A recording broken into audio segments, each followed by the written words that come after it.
Hi guys, welcome back to my channel, or welcome if you're new. Today I'm going to be showing you guys a DIY planner cover. This one is Christmas themed. I know this video is going up the week of Christmas, but why not? It's just still a planner cover. I feel like everyone can make this any time of the year.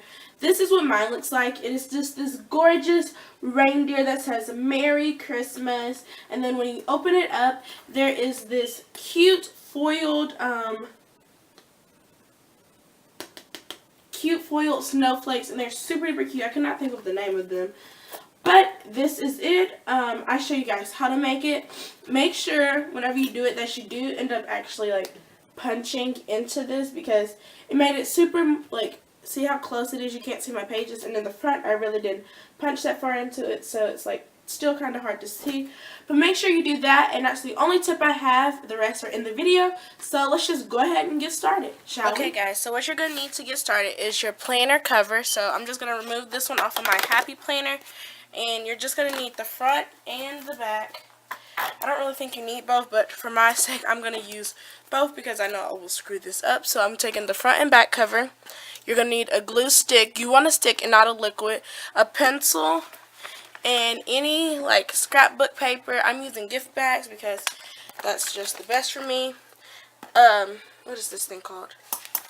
A hole punch and some scissors to cut out this.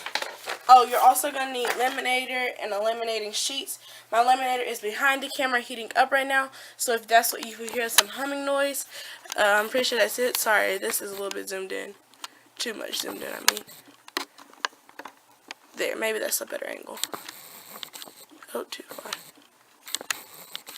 Okay, it's just going to have to be like this.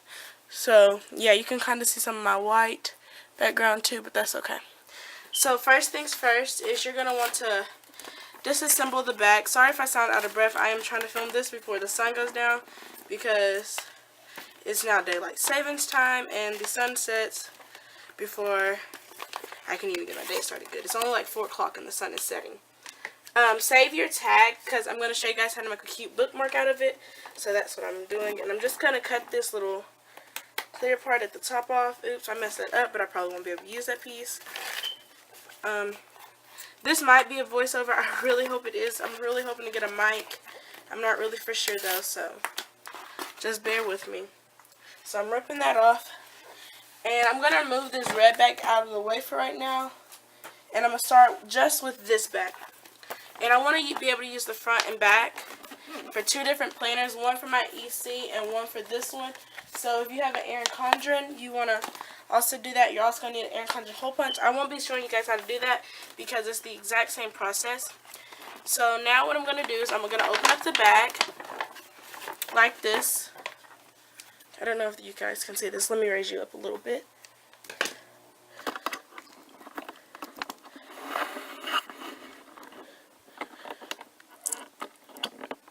Okay, so you're going to want to hold your bag up like this and then slice.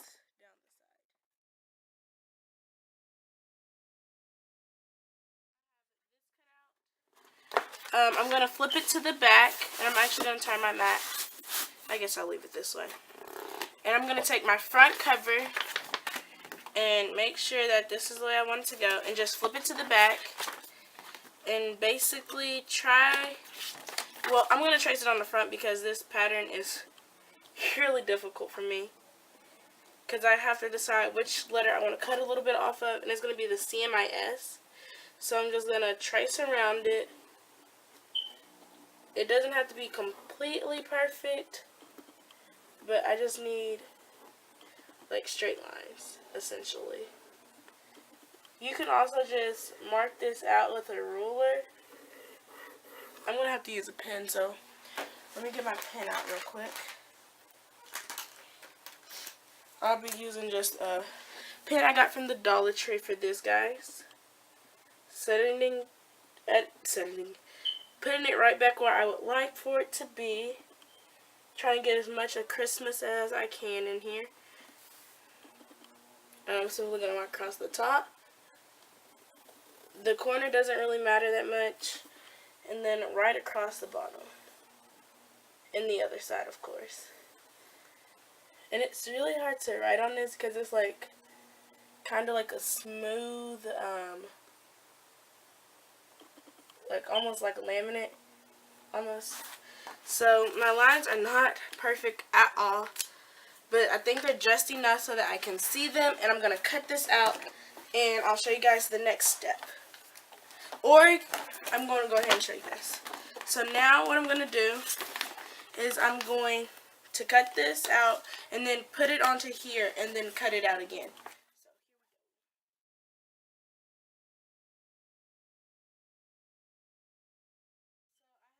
Cut out now, and here's the really pretty cover. As you guys can see, it is approximately the same size. It's going to be a little bit large after laminating and everything, but that's okay. Now I'm going to take it and I'm going to open up this larger bag I have here, and I'm going to cut it down just like I did this one and put this, trace it, and I'll be back. Let me just cut this open.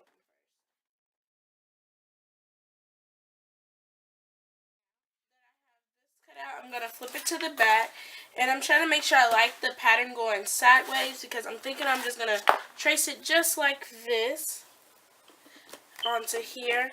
Once again, feel free to use a ruler, and I'm actually going to use this again to trace it out, and you're going to want to make doubles of this, or however many you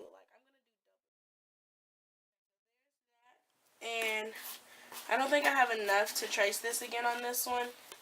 Let me see. Yeah, there's no way I'm going to have enough room. So I'm going to trace it onto the other piece.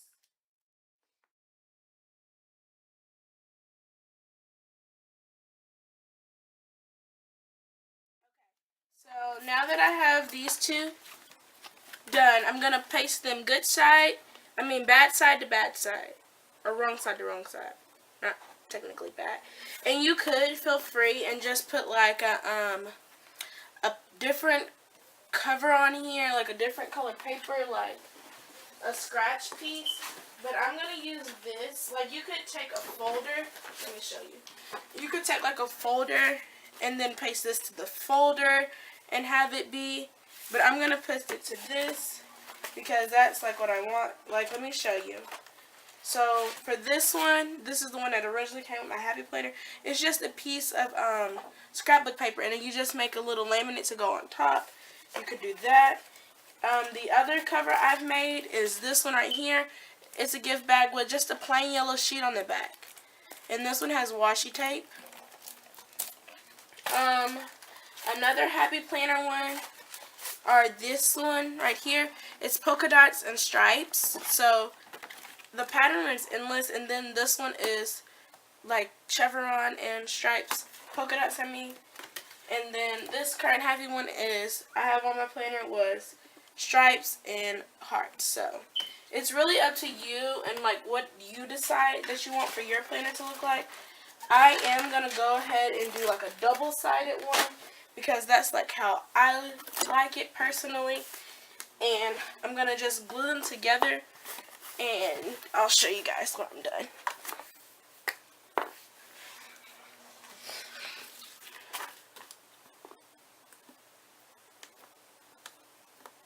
And the reason you want to use stick glue instead of liquid is because when I first did my cover, I used liquid glue, and even though it had completely dried, I let it sit, it did not go right. Like, you can see where the glue was, and with stick glue, you shouldn't really have this problem because it's super thin, and as long as you don't get like any really huge clumps in it, there's no way you're going to be able to see it because it dries invisible. So now I'm going to just do my best to line these up. Now that these are perfectly lined up, or to the best of my ability being perfect, I lost my scissors. Hold on. I'm going to take my scissors and just cut around this, just removing any of that white I can see. I'm going to take my laminating sheet, and I'm going to just simply slide this in here. You can slide it all the way to the bottom. I don't. I just recommend leaving a little bit of extra. And then on the side with the holes, leave like that much space, like that much, so that your holes will be able to be on the outside with the plastic part, and then this side, it does not matter. So I just try and get it in here as straight as I can so I don't have to do very much cutting in the end. So now that I got that in there, I'm going to go ahead and get my laminator, which is right here behind the camera. And I'm just going to pull this in front of it.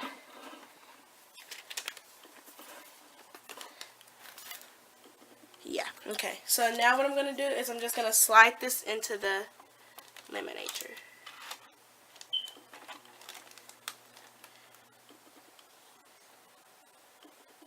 You kind of just want to support it. Make sure there's no extra fibers.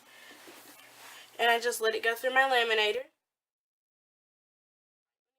And I like to press release and hold it there for a few seconds and then let it go on through.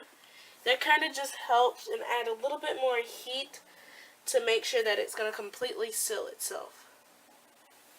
So here it is with just one coat. I accidentally got a little piece right there, but that's not okay. That's okay. I mean, I almost said that's not okay. And I'm going to run it through one more time just to make sure it's nice. And I'm going to actually get out a whole nother laminating sheet. I'm going to double laminate this to make sure it's a really nice and thick piece.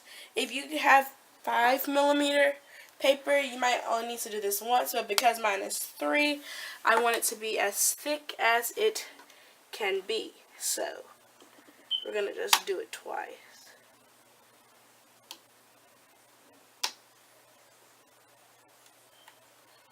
And try and make sure it goes in here as straight as it can, or else it'll laminate out crooked.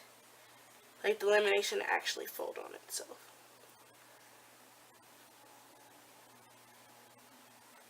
But before I laminate it the second time, I'm going to go ahead and cut this lamination off. And yes, it's warm. It's not too warm. I have got it where sometimes it's way too hot for me to hold as soon as it comes out. So you're just going to have to do what's comfortable for you. And don't cut too close to your paper at all.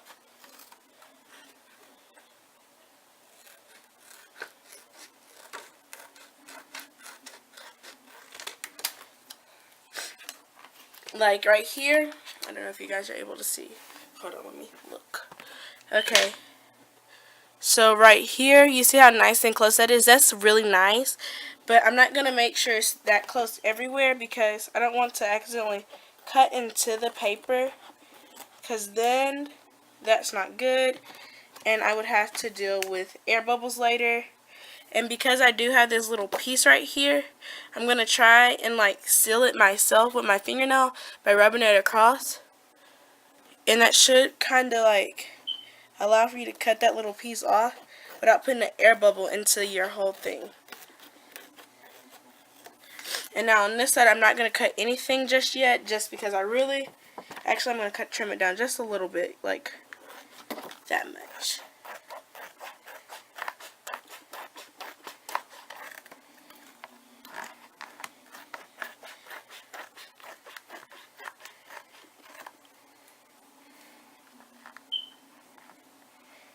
The reason I'm doing this is to allow enough room for my holes.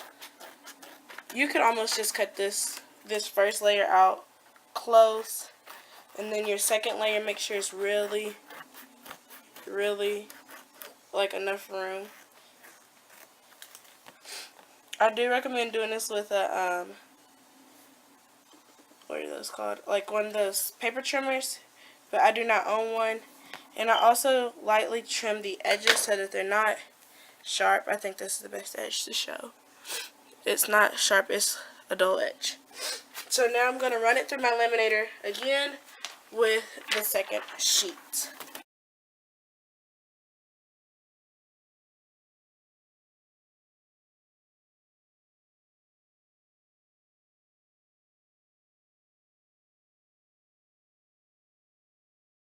Okay, so once your lamination comes out, it should be nice and thick. Now, if yours still feel like it's too thin or it's not as thick, mine is actually about the same, feels like the same thickness as this. And once it cools, it does get a little harder, so don't worry if it's like really bendy at first, because it's gonna, like, see how this is really bendy? That's the outside. There's the second layer. I can barely bend it. So now what you want to do, so that your lines are nice and clean,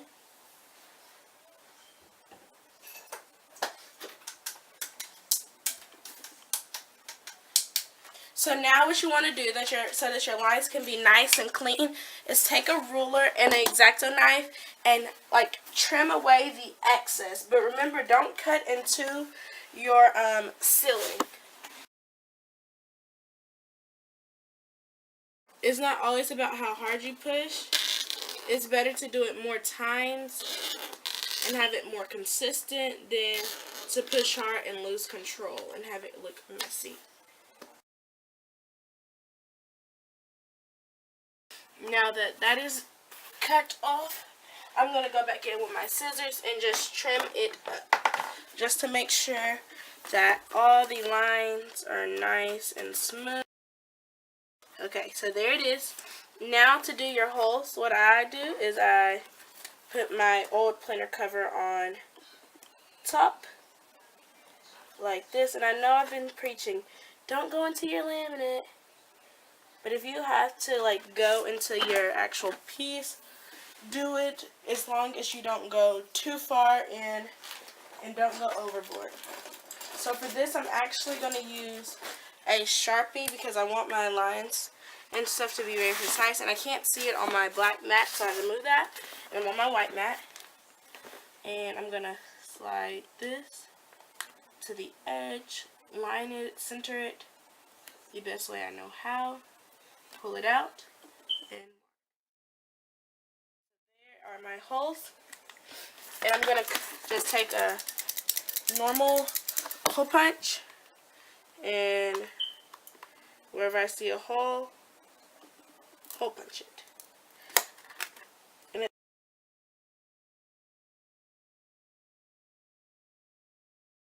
So now if after the holes, because they're like really hard to punch out, I just go back and I snip them off like that off the top, so that it's easier for me to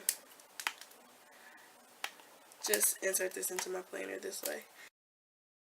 So I have to go back and cut this all off and slide my holes closer in, which is okay. So I'm just cutting this clear part here off. Okay guys, so here's the cover now. It is pretty large for my planner, but that's okay. I don't know why this one is sliding off. It's kind of big. I cut that one a little wrong. But now I'll just repeat for the back cover, and that's it. I hope you guys enjoyed this video. If you did, give it a big thumbs up. Subscribe to my channel if you hadn't already, and I'll see you guys in my next video.